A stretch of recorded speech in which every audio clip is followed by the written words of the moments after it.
दोस्तों, आज के वीडियो में हम बात करेंगे गणित के प्रश्नों की। और बहुत से क्वेश्चन एग्जाम में हमेशा एज इट इज आ जाते हैं, क्योंकि हम उसी लेवल से क्वेश्चन कराते हैं जो एग्जाम के पॉइंट ऑफ व्यू से महत्वपूर्ण हो।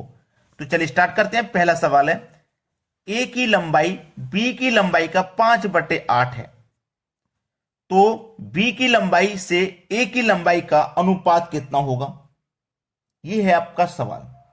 ठीक है, चलो अब एक बात याद हमेशा रखना कि जब बटे की फॉर्म में संख्या है तो इसका मतलब क्या है, आपके पास दो संख्याएं ए और बी, यानी कि पहले वाली संख्या का मान होगा ऊपर वाला और बाद वाली संख्या का मान होगा नीचे वाला। यानी कि 1/b, a/b, ऊपर वाला जो मान है वो ए का है 5, नीचे वाला मान है वो बी का है 8। इस तरीके से ये संख्या है। ठीक है, इस तरीके से ये संख्या आपकी बनी हुई है। अब आपसे पूछ रहा है क्या कि बी की लंबाई से ए की लंबाई का अनुपात क्या होगा। यानी कि पहले बी लिखो बाद में ए, पहले बी फिर बाद में ए। तो बी का मान कितना भाई 8 है और ए का मान 5 है, यानी कि 8:5 हो जाएगा, जो कि हमारे डी ऑप्शन में दिया गया है। कर लोगे आप आसानी से इन प्रश्नों को। याद रखना, बटे की फॉर्म में जब संख्या है तो जो पहले वाली ऊपर वाली जो संख्या ना, पहले वाली संख्या का मान होता है और नीचे वाला बाद वाली संख्या का। यह बात आपने अगर याद रख ली तो इन प्रश्नों को आप देखते ही हल कर दोगे। चलिए अब देखेंगे अगला सवाल। अगला सवाल है, 50 व्यक्तियों के एक कार्यालय में 18 लोग अपने दाएं हाथ से लिखते हैं। टोटल आदमी कितने हैं? 50। ठीक है, उसने बोला है कि 18 लोग अपने दाएं हाथ से लिखते हैं और 26 लोग बाएं हाथ से लिखते हैं और 2 अपने दोनों हाथ से लिखते हैं। कितने लोग ऐसे हैं जो नहीं लिख सकते? बहुत अच्छा सवाल। देखो 50 आदमी है ना टोटल। इस 50 आदमियों में से पहले मैं उन लोगों को माइनस कर देता हूं जो लिखने वाले हैं। देखो 18 लोग तो लिखते हैं बायां हाथ से, दाएं हाथ से, और 26 लोग लिखते हैं बाएं हाथ से। ठीक है, ये लिख रहे हैं ना, ये आपके दाएं हाथ से लिख रहे हैं, ये आपके बाएं हाथ से लिख रहे हैं। और दो लोग ऐसे हैं जो अपने दोनों हाथ से लिख रहे हैं।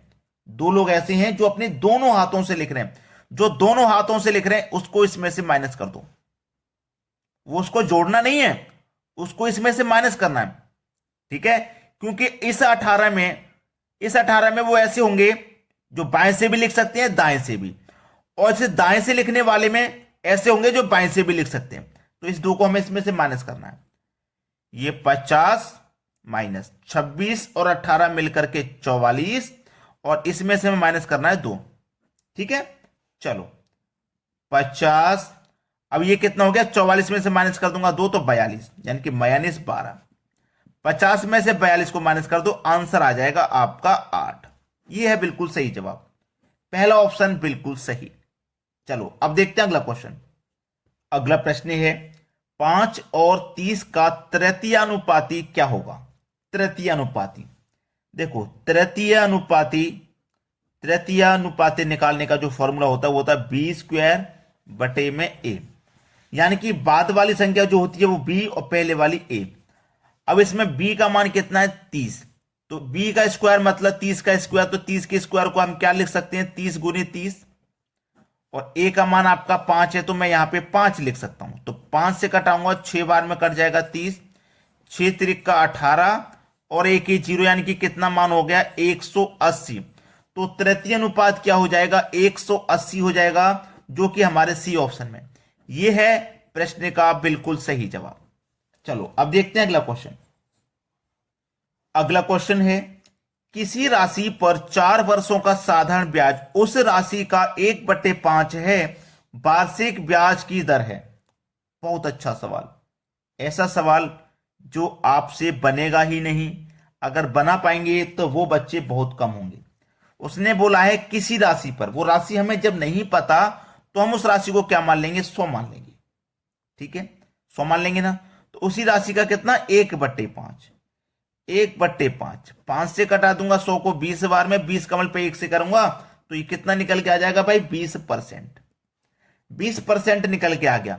लेकिन ये 20% तो 4 वर्ष का है ना भाई, 4 वर्ष दिया गया है भाई। 4 वर्ष का साधारण ब्याज उस राशि को 1/5 तो वार्षिक दर यानी कि 1 वर्ष की दर, ये तो 4 वर्ष की है।